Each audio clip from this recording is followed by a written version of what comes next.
আরে তোরে টেয়া দিছি তুই ব্যবসা বাণিজ্য করার লাগিয়া, ব্যবসা বাণিজ্য করে আয়ন তো করবি। আর তুই এই 1 বছরে এই টেহাটি উড়াই দিলি, অনে তুই কি দিয়ে ব্যবসা করবি? রাজীব, এবার তুই হিসাব দে তোর টেয়াটা তুই কি করছ? ভাই আপনি যখন আমার 20 লাখ টাকা দিচ্ছেন, টাকাটা দেওয়ার সাথে সাথে আমি আমাদের বাজারের মধ্যে 10 লাখ টাকা দিয়া 2 ঘন্টা জায়গা কিনছি। এই 2 ঘন্টা জায়গার দাম আছে 30 লাখ টাকা।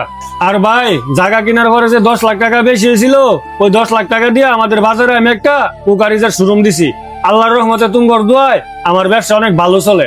আর ব্যবসার পুঁজি আছে এখন 30 লাখ টাকার উপরে ভাই। যাক রাজীব, তাইলে তুই অনেক ভালো করছ।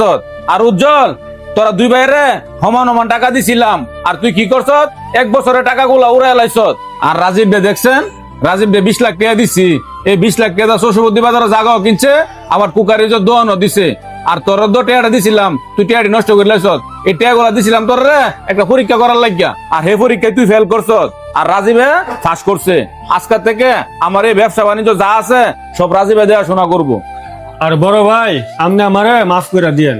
আপনার কাছ থেকে টাকাগুলো নেওয়ার আগে আমি আপনার লগে অনেক খারাপ ব্যবহার করছি।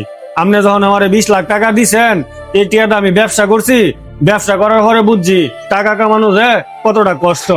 আর ভাই এত বড় ব্যবসা আমার লাগতো না। আমার নিজের ব্যবসার মধ্যে আমি সময় দিতে পারি না।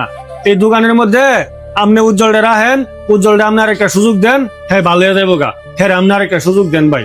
আর হুন উজ্জ্বল, রাজীবে কি কইছে? রাজীবের কথায় তোর আর একটা সুযোগ দিলাম। আর কালকা সকাল সকাল আমার এই ব্যবসার মধ্যে তুই আয়া নিয়মতে বসবি। তোর এই একটা লাস্ট সুযোগ দিলাম। শোন উজ্জ্বল, বড় ভাই তোর আরেকটা সুযোগ দিছে, নিজের এইবার একটু পরিবর্তন কর। টাকা কামানো খুব কষ্ট।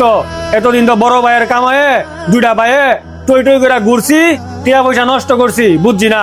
এখন আমি বুঝি টিয়া কামাই গেলে যে কত কষ্ট লাগে। এখন থেকে মনোযোগ দিয়া দোকানে বইবি, ভালো করে ব্যবসা করবি, কাস্টমারের সাথে ভালো ব্যবহার করবি, কারোর সাথে কোনো সময় খারাপ ব্যবহার করবি না। ভাই আমি আমার ভুলটা বুঝতে পারছি। আর আজকে থেকে আমি আর একটা টাকাও অপচয় করবো না। কালকে থেকে সময় মতো না দোকানে এসে বসবো। আচ্ছা ঠিক আছে, তোরা দুনো ভাই বাড়ির যা, কালকা সময় মতো না আইসা পড়িস।